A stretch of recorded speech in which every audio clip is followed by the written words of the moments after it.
Hello my dears, welcome to science Dhara classes. I hope आप सभी अच्छे होंगे।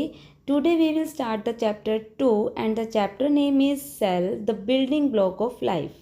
जिस तरह से एक घर बनाने के लिए, एक बिल्डिंग बनाने के लिए हमें एक ब्लॉक की नीड होती है, ठीक है। और जैसे ब्रिक्स होती है, एक ईंट, दो ईंट, और फिर बहुत सारी ईंटें बनकर दीवार बनती है, फिर उससे एक कमरा, इस तरह से पूरी एक बिल्डिंग तैयार होती है। तो उसी तरह से लाइफ को बनाने के लिए लाइफ में जो बिल्डिंग का काम करती है दैट इज़ कॉल्ड सेल। आगे हमें एक पिक्चर शो हो रखी है। इस पिक्चर में क्या है, एक पर्सन है और जिसके पास क्या है, माइक्रोस्कोप, और वो सेल के बारे में क्या कर रहा है, स्टडी कर रहा है।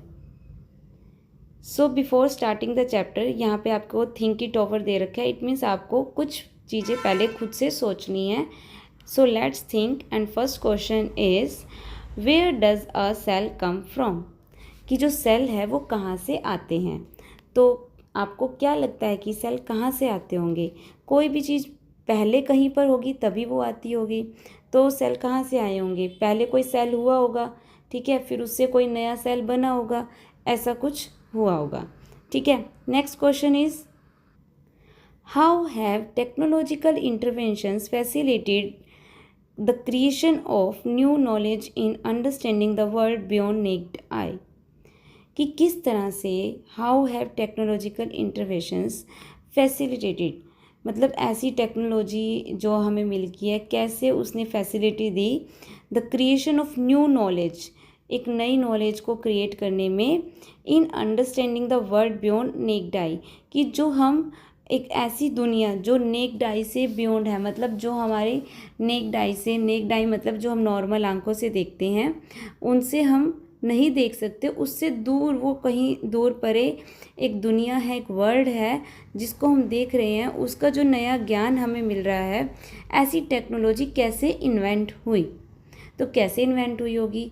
किसी ने तो सोचा होगा कि हाँ, कि किसी तरह से कोई ऐसी चीज़ होती होगी जो हमें नहीं दिखाई दे रही, तो हमने जैसे कोई चीज़ है हमें बड़ी कहीं पर दिखाई दी, ठीक है, इट मीन्स कोई चीज़ है जिसको हम छोटे को बड़ा करके देख सकते हैं। तो वहाँ से एक माइंड में आया होगा कि कोई तो तरीका होगा जिससे हम किसी चीज़ को जूम कर सकते हैं, मैग्नीफाई कर सकते हैं, ठीक है। तो वहाँ से माइंड में ये चीज़ आ सकती है।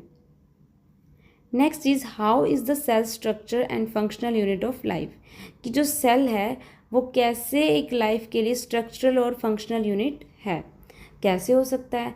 मतलब सेल जब हमने ये कह दिया कि लाइफ का एक बेसिक पार्ट है, तो ऑफ कोर्स अगर कोई बेसिक चीज़ है तो कोई भी चीज़ बेसिक होती है, तो यानी कि कोई बड़ी चीज़ जब बनती है तो उसी बेसिक से बनती है, तो वही क्या होती है, उसकी फाउंडेशन होती है।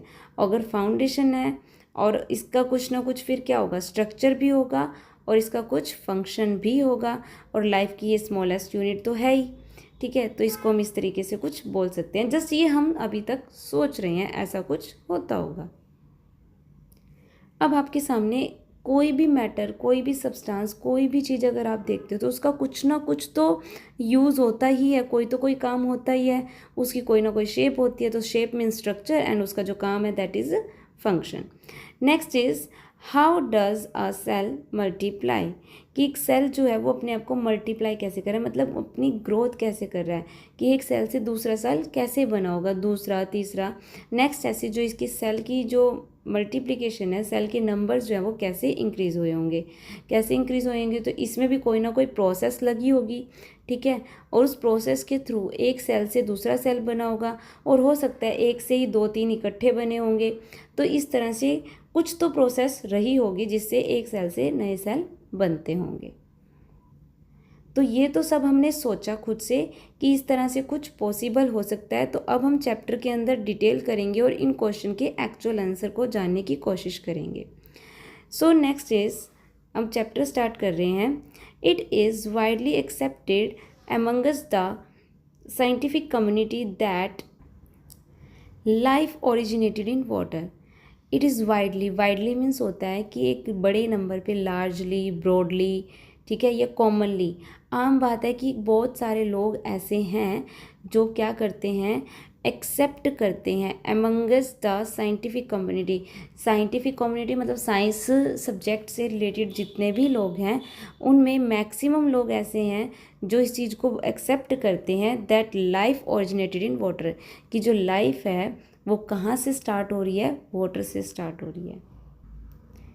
मीन्स लाइफ का जो ओरिजिनेट होने का सबसे बड़ा प्लेस है या स्टार्टिंग प्लेस है वो दैट इज़ वाटर।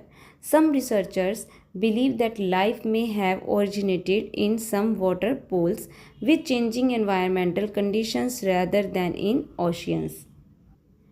अब कुछ रिसर्चर ऐसे भी रहे हैं जिनका विश्वास था, जिनका मानना था कि जो लाइफ है वो पानी में तो स्टार्ट हुई है। पानी में भी कौन सी जगह पे, स्मॉल वाटर पूल्स, जो छोटे छोटे वाटर के पूल्स होते हैं वहाँ पे स्टार्ट होती है विथ चेंजिंग एनवायरमेंटल कंडीशंस।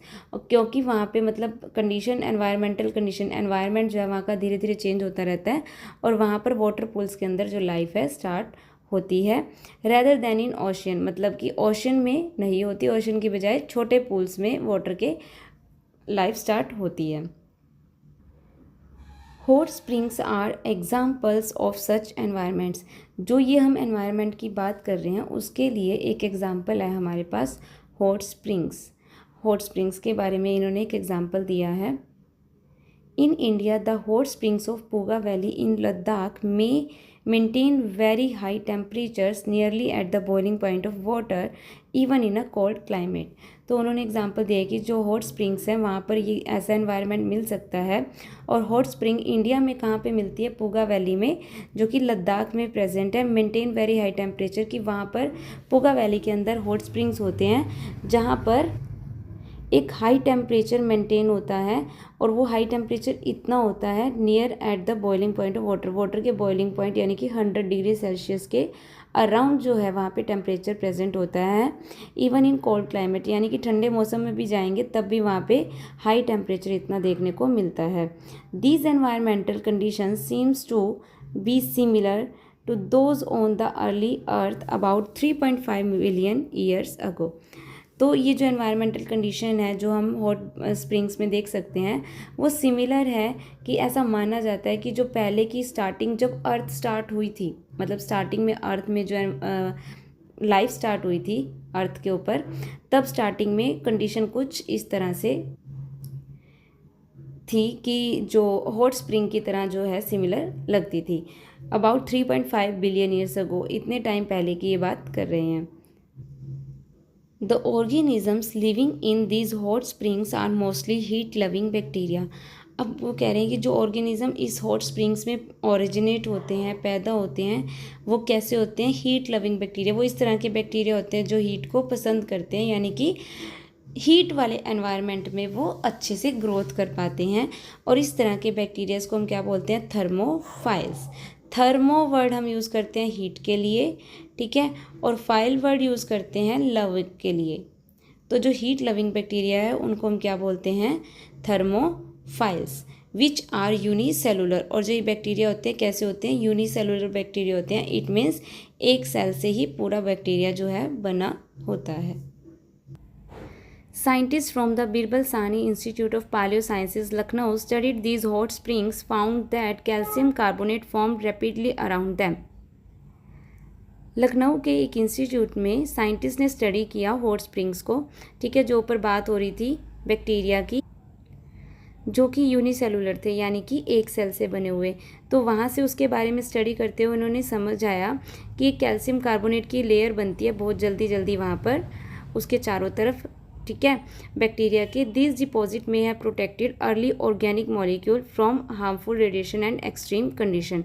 तो जो ये कैल्शियम कार्बोनेट की लेयर है ये प्रोटेक्ट करती है हार्मफुल रेडिएशन से और एक्सट्रीम कंडीशन, मतलब कि उसके बाद की जो एक्सट्रीम कंडीशंस होती हैं टेम्परेचर की या कोई भी, हर एक तरह से कैल्शियम कार्बोनेट की लेयर वहाँ पे उसको प्रोटेक्ट करती है। They may have helped in the formation of the first protective membrane, the barrier that defines a cell। और हो सकता है मतलब वो ऐसा सोच रहे हैं, समझते हैं कि जो कैल्शियम कार्बोनेट की लेयर बनी होगी वो किस में हेल्प कर सकती है, formation of the first protective membrane. जो सेल तैयार होगा उस सेल के ऊपर भी एक मेम्ब्रेन तैयार होगी जो उस पूरे सेल को अच्छे से ध्यान रखती होगी, लेकिन उसके ऊपर भी कैल्शियम कार्बोनेट जो है उसके चारों तरफ डिपॉजिट हो चुका है, और वो कैल्शियम कार्बोनेट उस लेयर को, जो सेल की लेयर है उसे भी क्या करता है, प्रोटेक्ट करता है। जो प्रोटेक्टिव मेम्ब्रेन है फर्स्ट सेल की, उसको हम क्या बोल रहे हैं, the barrier that defines a cell.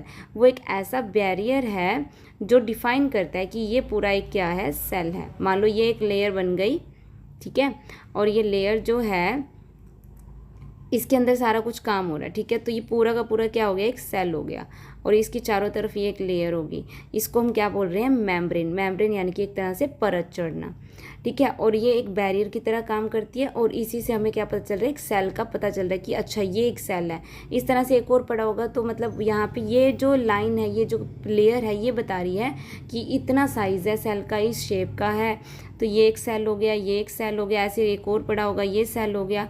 तो ये लेयर जो है ये हमें बता रही होगी दैट डिफाइंस अ सेल। तो इस तरह से समझ में आ गया सेल के बारे में। All living organisms are made up of cells, कि जितने भी सभी ऑर्गेनिजम्स हैं वो सब किससे बने हुए हैं, सेल से बने हुए हैं। The cell represents the basic level at which life exist. Cell जो है वो एक बेसिक लेवल है, मतलब सबसे छोटा लेवल है जहाँ पे हमें समझ में आता है कि लाइफ एग्जिस्ट करती है, किसी की लाइफ है जो पैदा भी हो रहा है और फिर मर भी रहा है। Some organisms such as bacteria or yeast consist of only one cell, that is unicellular, while other like plants, fish, birds or humans are made up of millions of cells, that means multicellular, that works together. फिर समझ में आता है कि कुछ organism ऐसे होते हैं जैसे कि बैक्टीरिया हो गया, यीस्ट हो गया, ये सिर्फ और सिर्फ एक ही सेल से बने होते हैं, इसलिए ये कौन सी कैटेगरी में आ गई, यूनिसेलुलर में। और कुछ ऐसे होते हैं ऑर्गेनिज्म जैसे कि प्लांट्स, फिश, बर्ड्स, ह्यूमंस, ये सब कैसे होते हैं, जो मिलियन ऑफ सेल से बने होते हैं। इट मीन्स ये कौन सी कैटेगरी में आ गए, मल्टी सेलुलर। तो हम यहाँ से ये समझ सकते हैं कि हमारे पास एक तो सबसे पहले समझ में आया सबसे बेसिक लेवल जो है लिविंग का क्या है, सेल है, ठीक है, जिसमें लाइफ एग्जिस्ट करती है। और उसके बाद हमें पता चला कि कुछ ऑर्गेनिज्म ऐसे होते हैं जो सिर्फ और सिर्फ एक सेल से बनते हैं, और कुछ ऐसे होते हैं जो एक से ज़्यादा सेल से बनते हैं। तो उसके लिए हमने दो कैटेगरी डिवाइड कर दी, एक यूनिसेलुलर, एक मल्टी सेलुलर। जो ऑर्गेनिज्म एक सेल से बनते हैं उनको हमने यूनिसेलुलर में डाल दिया, for example bacteria and yeast. और जो एक से ज़्यादा सेल, मिलियन ऑफ सेल से मिलकर बनते हैं, उनको हमने कौन सी कैटेगरी में डाल दिया, मल्टी सेलुलर ऑर्गेनिजम्स में, ठीक है। और इसमें हमारे पास एग्जाम्पल में आ जाएंगे plants, fish, birds, humans, animals, ठीक है। अब उसके बाद पॉइंट नोट करने का है, a group of similar sales performing similar functions form tissues. अभी हमें सेल समझ में आ गया, ठीक है, कि सेल क्या होता है, कितने टाइप के ऑर्गेनिजम्स होते हैं, मतलब सेल की कैटेगरी में अगर डालें तो दो टाइप के हमें यूनिसेलुलर, मल्टी सेलुलर समझ में आया। फिर हमें पता चलता है a group of similar sales, अगर सेम सेल का एक ग्रुप है जिसमें सारे सेल एक जैसे हैं, सिमिलर यानी कि एक जैसे दिखाई देते हैं, बिल्कुल सेम नहीं होंगे, शेप का, साइज़ का थोड़ा बहुत फ़र्क रहेगा, सिमिलर होंगे वो दिखने में, परफॉर्मिंग सिमिलर फंक्शन, और वो सिमिलर फंक्शन भी कर रहे हैं, एक जैसे काम कर रहे हैं सारे के सारे सेल्स, ठीक है। तो जो ऐसे सेल का एक ग्रुप होता है जिसमें सारे एक जैसे दिखते हैं और एक जैसा काम कर रहे होते हैं, तो उनके ग्रुप को हम एक नाम दे देते हैं टिश्यूज़, ठीक है। तो group of similar cell performing similar functions form tissue, वो ग्रुप क्या बनाता है, एक टिश्यू बनाता है, मतलब उसको हमने एक नाम दे दिया ग्रुप ऑफ सेल्स को, टिश्यू। शॉर्ट में हम कह सकते हैं जो सेल्स का ग्रुप होता है, group of cells is called tissue. Different tissues are organized to form an organ and several organ work together to form organ system. तो अब आगे वो क्या कह रहा है, डिफरेंट टिश्यूज़। अब डिफरेंट टिश्यूज़ जो है, मान लो एक सेल का ग्रुप हो गया, ठीक है, उस ग्रुप को हमने एक नाम दे दिया टिश्यू। उसी तरह से एक और सेल होगा, मतलब अलग एक टाइप के सेल होंगे, फिर वो सिमिलर से दिख रहे होंगे और उनका फिर से एक ग्रुप होगा, वो भी क्या हो गया, एक टिश्यू। तो different tissues are organise to form an organ. तो डिफरेंट टाइप के जो टिश्यूज़ होते हैं उनका अगर हम एक ग्रुप बना दें तो वो इस तरीके से ऑर्गेनाइज होते हैं कि वो किसका फॉर्मेशन करते हैं, एक ऑर्गन का फॉर्मेशन करते हैं। सेवरल ऑर्गन्स, और फिर सेवरल डिफरेंट टाइप्स के जो ऑर्गन्स होते हैं वो मिलकर काम करते हैं, work together to form organ system, और फिर वो क्या बनाते हैं, एक ऑर्गन सिस्टम।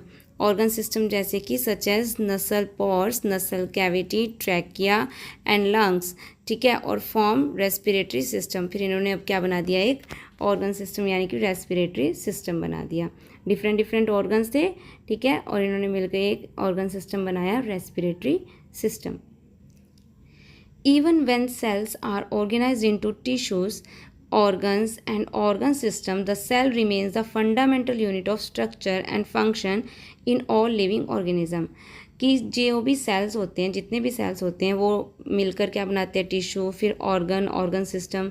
लेकिन वो ये कह रहा है कि उसके अंदर स्टिल जो सेल है वो एक फंडामेंटल यूनिट रहता है ऑफ स्ट्रक्चर एंड फंक्शन। मतलब कि पूरे लिविंग ऑर्गेनिज्म के अंदर जो काम करने का है सबसे मेन रोल वो किसका है, सेल का है। जब से बेसिक इकाई जो है, बेसिक यूनिट जो है वो क्या है, सेल है। This makes us wonder how such tiny cells perform so many different activities. कि अब ये बहुत ही सोचने वाली बात है कि छोटे सेल्स जो होते हैं so many different activities perform, ये बहुत छोटी अलग अलग टाइप की काफ़ी सारी एक्टिविटीज़ परफॉर्म करते हैं, बहुत सारे काम करते हैं। What are the different components of the cell. तो सेल के अंदर इतना सारा जो काम करते हैं उसमें डिफरेंट कंपोनेंट्स क्या हैं, सेल के अंदर क्या क्या चीज़ें ऐसी हैं जो काम करती हैं। How do cells in our body communicate with each other. जो मान लो एक सेल है हमारे पास, वो सेल दूसरे सेल के साथ, तीसरे सेल के साथ, अपनी सराउंडिंग के साथ किस तरीके से कम्युनिकेट करता है, मतलब उनके साथ कैसी उसकी इंटरेक्शन रहती है, ठीक है, वो हम पढ़ेंगे, आगे समझेंगे। Next, do cells live forever और डू दे डाई। हम ये भी समझेंगे कि वो क्या हमेशा लाइव रहते हैं, जीवित रहते हैं, या कभी मरते भी हैं। In this chapter, we will explore the answers to these questions as we enter the fascinating world of the cells. ठीक है, तो अब हम इसके आगे जो पूरे चैप्टर में इसी के बारे में एक्सप्लोर करेंगे कि ये सेल्स कैसे कम्युनिकेट करते हैं, सेल के कंपोनेंट्स क्या हैं, और इसमें सेल जो है वो कब लिव करता है, कब डाई करता भी है या नहीं करता, तो वो सब जो है हम इसमें स्टडी करने वाले हैं। Next topic is how to study cell. अब सेल को स्टडी कैसे किया जाता है, कैसे इसके बारे में समझते हैं। What do we call the ability of the human eye to see two very close objects as separate and distinct? दो ऑब्जेक्ट्स को बहुत ज़्यादा क्लोज होने के बाद भी वो सेपरेट दिखाई दे, ह्यूमन आई की उस एबिलिटी को क्या कहते हैं। ठीक है, so imagine two tiny dots drawn on a piece of paper. तो इमेजिन करो कि हमने दो पेपर के पीस पर दो डॉट्स ड्रॉ कर दी। As the dots are moved closer there comes a point at which they can no longer be seen as separate. अगर हम इमेजिन करते हैं कि हमारे पास दो डॉट्स हैं, ठीक है, और वो एक दूसरे की, ये वाली डॉट जो है इस साइड मूव करते हुए आ रही है और ये वाली डॉट इस साइड मूव करते हुए आ रही है, तो एक पॉइंट ऐसा आएगा जहाँ पे ये दोनों डॉट्स एक में मर्ज हो जाएंगी। ठीक है, तो हम इसको अलग अलग सेपरेट विजिबल नहीं कर पाएंगे। When viewed from about 25 centimeter, the near point of human eye जो बिल्कुल पास में चीज़ों को देख पाती है और क्लियर विजिबल देख सकती है, आँख से 25 सेंटीमीटर की दूरी पर हमें सही साफ दिखाई देता है। अगर उससे पास हम आई के लेके आएँ, नॉर्मल आई की बात हो रही है, तो उससे अच्छे से दिखाई नहीं देता। ठीक है, तो मिनिमम डिस्टेंस होता है 25 centimetre. 2 points separated by about 0 millimeter can be seen as distinct। तो वो कह रहे हैं कि जब हम किसी भी चीज़ को 25 सेंटीमीटर की दूरी से देखते हैं और वहाँ पर अगर हम 2 पॉइंट को देख रहे हैं, तो कम से कम हम कितने डिस्टेंस पे उसको देख सकते हैं, विजिबल अच्छे से clearly 0.1 millimetre.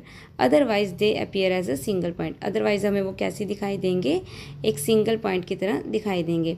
This is called limit of resolution of human I which is 0 millimetre. तो ह्यूमन आई की रिजोल्यूशन क्या, लिमिट ऑफ रिजोल्यूशन मतलब ह्यूमन आई जो नॉर्मल ह्यूमन आई है उसकी बात कर रहा है, उसको सबसे पास जो है 25 सेंटीमीटर पर सारी चीज़ें सही दिखेंगी, पास से पास। दूर से दूर उनको दिखाई देती है इन्फिनिटी तक, ठीक है, मतलब काफ़ी दूर तक, इनफाइनाइट तक, बहुत दूर तक आई नॉर्मल आई देख सकती है। और पास की बात करें जो क्लियर दिखाई देता है वो है डिस्टेंस 25 सेंटीमीटर। तो अब 25 सेंटीमीटर अगर हमारे पास दो डॉट्स हैं और वो एक दूसरे के पास आ रही हैं, पास आते आते वो दो डॉट्स अलग अलग हमें दिखाई दें, तो उनके बीच में कम से कम इतना डिस्टेंस होना चाहिए जो हमें वो विजिबल होगा। अगर इससे कम डिस्टेंस हुआ तो वो हमें एक सिंगल पॉइंट की तरह नज़र आएगी। तो कम से कम कितना डिस्टेंस होना चाहिए, 0.1 millimetre.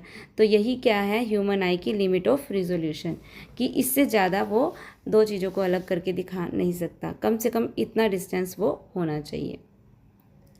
A cell is usually too small to be seen by the unaided eye। unaided eye मतलब कि हमने आई पे कोई भी चीज़ यूज़ नहीं करी है, कोई लेंस किसी टाइप का, कोई माइक्रोस्कोप, कोई ग्लासेस, कोई स्पेक्स, कोई लेंस, कुछ भी हमने यूज़ नहीं किया, तो उसको हम बोलते हैं अनएडेड आई, ठीक है, या फिर हम बोल देते हैं नेक्ड आई।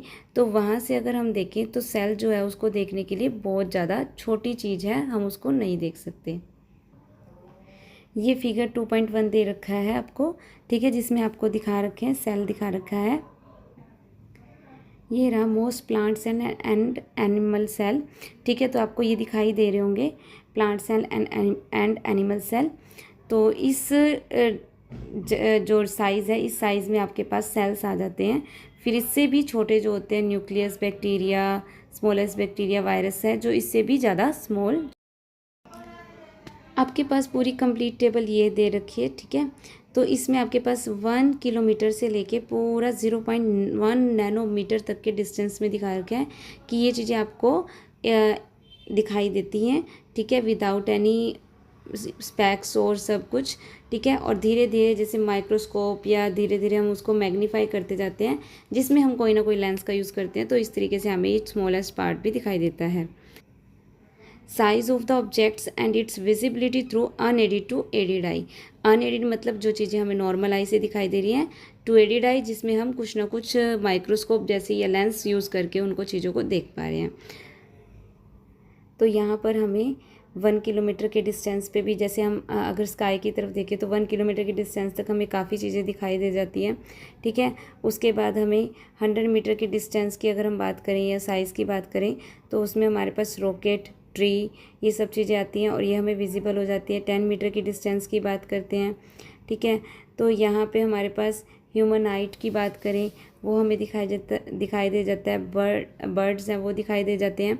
और यहाँ पे देखो एक ग्रीन पट्टी बनी हुई है और यहाँ पे लिखा है अनएडेड आई। जहाँ तक ये बनी है इट मीन्स यहाँ तक हमें अनएडेड आई विदाउट एनी स्पेक्स और लेंस यूज़ किए हमें सब चीज़ें विजिबल हो जाती है। लाइक हमारे पास चिकन एग है, फिश एग है, ये चीज़ें हमें दिखाई जाती है। धीरे धीरे अब ये डाउन हो रहा है कि हमें ये चीज़ें विजिबल नहीं हो पाती हैं। इसके लिए हमें लाइट माइक्रोस्कोप यूज़ करना पड़ता है जिसमें हमें ये चीज़ें विजिबल हो सकती है। सेल हम देख सकते हैं, न्यूक्लियस, माइटोकॉन्ड्रिया, यहाँ तक हम चीज़ों को देख सकते हैं। और अगर इससे भी ज़्यादा हमें डेप्थ में और छोटी चीज़ों को देखना है, ऑर्गेनिजम्स को देखना है, ऑब्जेक्ट्स को देखना है, अगर उससे भी ज़्यादा छोटी चीज़ें हैं तो उसके लिए हम किसका यूज़ करते हैं, इलेक्ट्रॉन माइक्रोस्कोप का। वायरस को, बैक्टीरिया को, प्रोटीन्स को, इन सबको देखने के लिए कौन सा माइक्रोस्कोप यूज़ होता है, electron microscope. This raises an important question: how have cell biologists studied the structure and function of cells that are much smaller than the limit of resolution of the human eye? अब हम limit of resolution पढ़ चुके हैं कि 0.1 millimetre से नीचे हम देख नहीं सकते। स्टिल तो क्वेश्चन अब ये उठता है कि जो बायोलॉजिस्ट थे उन्होंने कैसे स्टडी किया सेल के स्ट्रक्चर को, फंक्शन को, और उससे ज़्यादा जो छोटी छोटी चीज़ें हैं उनको कैसे उन्होंने स्टडी किया जो हमारी ह्यूमन आई की लिमिट ऑफ रिजोल्यूशन से ऊपर थी, वो हमारी ह्यूमन आई देख ही नहीं सकती, तो उन्होंने उनको कैसे स्टडी किया। You have learned about convex lens. आपने यहाँ पे लिखा है ग्रेड 8 क्यूरोसिटी चैप्टर 10। आपने इसमें ग्रेड 8 में पढ़ा होगा कन्वेक्स लेंस के बारे में, ठीक है। अगर नहीं भी पढ़ा तो आपने अगर देखा हो मैग्नीफाइंग ग्लास होता है, ठीक है, इस तरह से कुछ, उस पर हम चीज़ों को देखते हैं तो वो हमारे पास लेटर्स जो है वो साइज़, कोई भी ऑब्जेक्ट देखते हैं तो वो बड़ी दिखाई देती है। तो जो उसमें लेंस यूज़ किया जाता है दैट इज़ कन्वेक्स लेंस। और अगर आपने देखना हो जैसे चश्मे लगे होते हैं किसी को, और अगर किसी की दूर की नज़र ख़राब है तो उसके चश्मे में जो लेंस लगा होता है वो भी कौन सा होता है, कन्वेक्स लेंस होता है। अ कन्वेक्स लेंस और अ कम्बिनेशन ऑफ लेंसेज, एक कन्वेक्स लेंस ले लो या लेंस के कम्बिनेशंस ले लो, that is an objective lens and an eyepiece are use for the magnification of an object. Magnification का मतलब होता है कि चीज़ों को मैग्नीफाई करना, चीज़ों को बड़ा करके देखना, जूम करके देखना, to make it appear larger, ताकि वो बड़ी हमें अच्छे से क्लियर विजिबल हो सके। जैसे हम आजकल फ़ोन का यूज़ करते हैं, कैमरे का यूज़ करते हैं, उसमें हम जूम करते हैं तो कोई भी ऑब्जेक्ट जो है वो अपने साइज़ से लार्जर हो जाती है और हमें उसमें क्लियर विजिबल होने लगती हैं चीज़ें, ठीक है। That is called magnification. और उसको हम जो किसी भी ऑब्जेक्ट को मैग्नीफाई करते हैं, इवन फ़ोन में भी अगर हम मैग्नीफाई कर रहे हैं तो वहाँ पे लेंस का ही यूज़ हो रहा है, किसी टाइप के जो कैमरे में लेंस लगे होते हैं और वही काम करते हैं किसी भी चीज़ को मैग्नीफाई करने का, बड़ा करने का, ठीक है। तो हमने यहाँ पे कम्बिनेशन ऑफ लेंसेज लिया, बहुत सारे दो लेंसेज लिए, एक से ज़्यादा लेंस लिए, उसमें हमने ऑब्जेक्टिव लेंस लिया, आई पीस, मतलब डिफरेंट टाइप्स ऑफ लेंसेज होते हैं और उनका हम यूज़ करके, उनको कंबाइन करके, सबका यूज़ करके हम अल्टीमेटली क्या चाह रहे हैं, ऑब्जेक्ट को मैग्नीफाई करना, उसका साइज़ को लार्ज करना। Robert Hooke was the first person to observe a cell in 1665 using a self-designed microscope capable of about 200 to 300x magnification. ये भी आपने क्लास 8 में चैप्टर 2 में पढ़ा होगा इसके बारे में, कि जो सबसे पहले सेल की डिस्कवरी की थी उसके बारे में बताया गया है कि रॉबर्ट हुक साइंटिस्ट थे जिन्होंने, सबसे पहले पर्सन थे जिन्होंने सेल के बारे में बताया था, and that time was 1665। And उन्होंने अपना ही सेल्फ डिज़ाइन, मतलब उन्होंने खुद से डिज़ाइन किया था एक माइक्रोस्कोप, और उस माइक्रोस्कोप की जो मैग्नीफिकेशन पावर थी वो कितना ज़्यादा उस चीज़ों को मैग्नीफाई कर सकता था, 200 से 300x, मतलब मल्टीप्लाई। लाइक जैसे हमारे कैमरा की बात करते हैं, हम कहते हैं कि 50x का है, ठीक है, जूम करते हैं, 6x का होता है कोई किसी कैमरे में, तो ये इसी तरह से ये लिखा है 200 से 300 मल्टीप्लाई मैग्नीफाई करना ऑब्जेक्ट को, तो वो उन्होंने सेल्फ डिज़ाइन किया था रॉबर्ट हुक ने। While examining a thin slice of cork, he observed small box-like compartments and named them cell. जब उन्होंने उस माइक्रोस्कोप में एग्ज़ामिन किया, चेक किया, उन्होंने सबसे पहले क्या लिया, कॉर्क लिया। कॉर्क जो होती है, आप जो लकड़ी होती है, आपने देखा होगा पेड़ की लकड़ी पपड़ी की टाइप एक उतर जाती है, ठीक है, उसके बारे में बात कर रहे हैं। उसकी एक थिन स्लाइस ली और उसको उन्होंने ऑब्ज़र्व किया। जब उन्होंने उसे ऑब्ज़र्व किया, बॉक्स लाइक कंपार्टमेंट्स उनको विजिबल हुए, ठीक है, इस तरह से एक बॉक्स टाइप बने हुए थे काफ़ी सारे। जूम करके जब उन्होंने अपने माइक्रोस्कोप में देखा तो उन्होंने इस बॉक्स को नाम दे दिया cell. In school laboratories light microscopes are used to observe object using different objective lenses, example 10x 40x, to achieve better magnification and resolution under visible light. कुछ स्कूल लैबोरेटरीज़ जो होती हैं, स्कूल लैब्स में, वहाँ पे light microscope use करते हैं जिसमें 10x या 40x तक की चीज़ों को मल्टीप्लाई, मतलब इतना जूम करके हम ऑब्जेक्ट्स को देख सकते हैं। To achieve better magnification and resolution under visible light, मतलब नॉर्मल लाइट के अंदर भी हम उसको मैग्नीफाई इतना 10x 40x तक कर सकते हैं। Explore different parts of a microscope in figure 2.2 in your school laboratory and use it to observe fine structure of various materials. तो अगर आपके स्कूल में ये अवेलेबल है तो आप इसको माइक्रोस्कोप के अंदर कुछ चीज़ों के स्ट्रक्चर, ऑब्जेक्ट्स के स्ट्रक्चर को ऑब्जर्व कर सकते हैं। ठीक है, इसके जो पार्ट्स होते हैं वो आपके सामने उनके नाम दे रखे हैं। आईपीस है, यहाँ से हम देखते हैं। ठीक है, उसके बाद ये पूरी बॉडी ट्यूब और इसकी फिर आगे लेंसेज लगे हुए हैं। फिर यहाँ पे मिरर लगा हुआ है। यह हैंडल है जो पकड़ने का काम करता है। इसकी ये जो नोब है, एडजस्टमेंट नोब, मतलब यहाँ से एडजस्ट किया जाता है लेंसेज को, कितना फोकस करना है। तो वो सब ये जो है आप इसको डिटेल में अपने पास स्कूल में अगर अवेलेबल है वहाँ पे देख सकते हैं। Under the microscope you will see a magnified image of an object, can you estimate its actual size. तो अगर माइक्रोस्कोप में अगर देखते हो, you will see magnified image of an object, तो ऑब्जेक्ट की आप एक मैग्नीफाइड यानी कि एक जो ऑब्जेक्ट का साइज़ है उससे बड़ा आपको माइक्रोस्कोप में दिखाई देगा। Can you estimate it actual size, तो उसके फिर ऑब्जेक्ट के एक्चुअल साइज़ को एस्टिमेट लगाना है। ठीक है, so next is activity 2.1, let us estimate the size of the cell. तो अब हमने सेल के साइज़ को एस्टिमेट करना है कि कितना हो सकता है। Take a transparent ruler with millimetre markings. आपके पास जो स्केल होता है, ठीक है, उसमें सेंटीमीटर की मार्किंग्स होती हैं। ठीक है, एक ऐसी लाइन होती है, फिर स्मॉल लाइंस होती हैं, फिर एक ऐसी लाइंस होती हैं। ठीक है, तो एक बड़ी लाइन से दूसरी लाइन तक ये डिस्टेंस होता है सेंटीमीटर का। लेकिन जो इसके बीच में ये छोटी छोटी लाइंस होती हैं, इनको अगर हम काउंट करें तो ये एक जो पॉइंट है ये मिलीमीटर का होता है। तो ये मार्किंग्स अगर आपके स्केल पर है तो उससे भी हम आइडिया लगा सकते हैं। Place the ruler on the stage of microscope. आपने जो स्केल है उसको कहाँ रख देना है, माइक्रोस्कोप के स्टेज पे रख देना है। Focus on it using the adjustment knob, और एडजस्टमेंट नोब का यूज़ करके आपने क्या करना है, फोकस करना है। Observe the diameter of the circular field of view through the eyepiece and measure it in millimetre. तो आपने क्या करना है कि जो आप उसका यूज़ करेंगे माइक्रोस्कोप का, उसमें आई पीस से देखेंगे।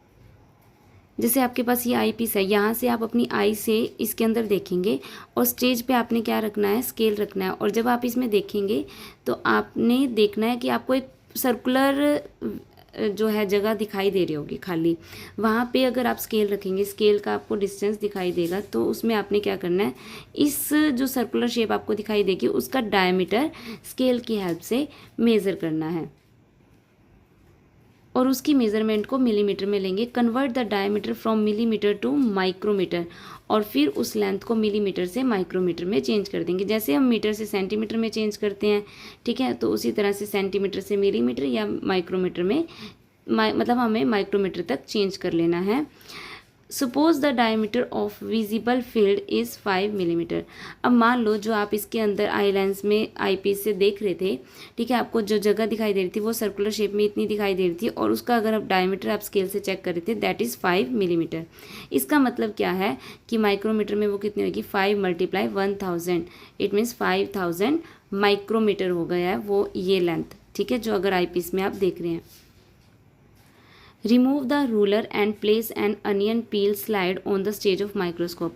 अब उसी जगह पे हमने क्या करना है, अनियन पील को, अगर आप प्याज को कभी आपने छील के देखा हो तो उसमें एक ट्रांसपेरेंट सा पॉलीथीन टाइप उतरता है, उसकी बात कर रहे हैं अनियन पील की। उसको माइक्रोस्कोप में उस स्टेज पर रखना है। ठीक है, स्केल को, रूलर को वहाँ से हटा देना है। Focus on the slide and count the number of cells present along the diameter of the field of view in one straight line. तो जो आपने वो सर्कुलर फील्ड आपको दिखाई दे रही थी, उसके अंदर आपको अब क्या दिखाई दे रहा होगा, ठीक है, अनियन पील आपने रखा होगा और जूम कर रखा है, फोकस कर रखा है, तो उसकी वजह से आपको उसमें कुछ एक स्ट्रक्चर दिखाई दे रहा होगा। अब उसकी जो लेंथ है स्ट्रक्चर की, जो भी उसमें स्ट्रक्चर बने होंगे, ठीक है, आपको वो एक सर्कुलर शेप के अंदर दिखाई दे रहे होंगे, जो आपको एक डायमीटर की लेंथ में दिखाई देंगे। ठीक, फिर आपने करना क्या, उसमें फोकस ऑन द स्लाइड पे फोकस करते हुए count the number of cells, उन नंबर ऑफ सेल्स को आपने क्या करना है, काउंट करना है। डायमीटर के अलोंग जो एक पूरी लाइन में आ रहे हैं सारे के सारे, उन सेल्स को आपने काउंट कर लेना है। Estimate the real size of the cell using the formula, और फिर फॉर्मूला यूज़ करके जो सेल का साइज जो है एस्टिमेट लगाना। जैसे यूनिट कन्वर्जन उन्होंने दे रखी है 1 मिलीमीटर 1000 माइक्रोमीटर। मान लो जो आपका डिस्टेंस था वो 5 पूरी जो डायमीटर थी वो 5 मिलीमीटर की आई थी, यानी कि 5000 माइक्रोमीटर की। ठीक है, तो उस हिसाब से आपके पास नंबर ऑफ सेल्स कितने आए होंगे उस हिसाब से हम कैलकुलेट कर सकते हैं। ये आपके पास फॉर्मूला है। ठीक है, estimate size of onion peel, diameter of visible field in microscope, जो डायमीटर निकल के आया है वो number of cells along the diameter, और जितने सेल्स नंबर में काउंट किए होंगे उनकी नंबरिंग लिख देंगे। मान लो 25 cells 25 cells are seen along the diameter, आपको 25 सेल्स दिखे हैं। इन दैट केस साइज़ कितना होगा? ठीक है, साइज़ निकालने के लिए ऊपर डायमीटर लिखना है 5000 माइक्रोमीटर और डिवाइड में क्या आ जाएगा 5000 माइक्रोमीटर में डिवाइड बाय में 25 नंबर ऑफ सेल्स आ गए। जब इसको आप कैलकुलेट करेंगे तो आंसर आ जाएगा 200 माइक्रोमीटर। तो ये क्या निकल के आया? Size of onion peel cell, मतलब एक सेल का आपका साइज निकल आया 200 माइक्रोमीटर। और ये सब समझाने के लिए एज्यूम किया गया है कि इस तरीके से हम निकाल सकते हैं। If the estimated size of N onion peel cell is 200 micrometer, how much does a light microscope magnify this cell? अब यहाँ से हमें ये आइडिया लगाना है, अगर एक सेल का साइज़ 200 माइक्रोमीटर है, ठीक है, तो जो माइक्रोस्कोप है उसने सेल को कितना ज़्यादा गुना बड़ा करके हमें दिखाया। The total magnification of a microscope depends on its magnifying power of the eyepiece and the objective lens। जो उसमें लेंस ऑब्जेक्टिव लेंस लगा होता है, आईपीस लेंस लगा होता है, उनकी मैग्नीफाइंग पावर पे डिपेंड करता है कि जो साइज़ है वो कितना टोटल मैग्नीफाई हुआ होगा। If both the eyepiece and objective lens have the magnifying power of 10x, ठीक है, जो आईपीस लेंस है उसकी भी और ऑब्जेक्टिव लेंस, तो अगर दोनों का ही 10x है जूम करने की पावर, तो टोटल मैग्नीफिकेशन कितनी हो जाएगी 100x। इट मीन्स जो हमें ऑब्जर्वेशन में आएगा वो 100 मल्टीप्लाई के ऑब्जर्वेशन में आएगा। This means that a cell with an estimated size of 200 micrometre will appear 100 times larger. तो इस हिसाब से हम लगा सकते हैं कि जो हमें साइज़ दिखाई दिया है वो कितना गुना बड़ा दिखाई दिया है, 100 टाइम्स लार्जर हमने उसको करके चेक किया है। Thus, a microscope allows us to see very small structure clearly and is an essential tool for studying the cell structure। तो इस तरीके से माइक्रोस्कोप जो है हमें हेल्प करता है बहुत छोटे छोटे स्ट्रक्चर्स को क्लियरली देखने में। ठीक है, और ये हमारा एक अच्छा ज़रूरी टूल बन जाता है, सेल के स्ट्रक्चर को स्टडी करने में हेल्प करता है। क्योंकि over the years scientists have improved the microscope by improving its three main features: resolution, measure of clarity, contrast, the difference in brightness between various parts of an object, and magnification। तीन measure जो उन्होंने changes करे, improvement करी, ठीक है, microscope में। These improvements have turn microscope into a powerful tool for studying cell. और इससे जो माइक्रोस्कोप है वो बहुत ज़्यादा पावरफुल बन गया, मतलब उसमें और ज़्यादा जूम करके मैग्नीफाई करके ऑब्जेक्ट को हम स्टडी कर सकते थे। You can see a picture of lower surface of colocasia leaf observe under scanning electron microscope. Scientist ने टाइम के साथ साथ जो फीचर्स हैं उनको इम्प्रूव किया, रिजोल्यूशन को इम्प्रूव किया, कंट्रास्ट को इम्प्रूव किया और मैग्नीफाई को इम्प्रूव किया। इससे इम्प्रूवमेंट इतनी ज़्यादा हो गई, ठीक है, कि जो हम उसके सेल से भी ज़्यादा अंदर तक चीज़ों को देख सकते थे, ऑब्जर्व कर सकते थे।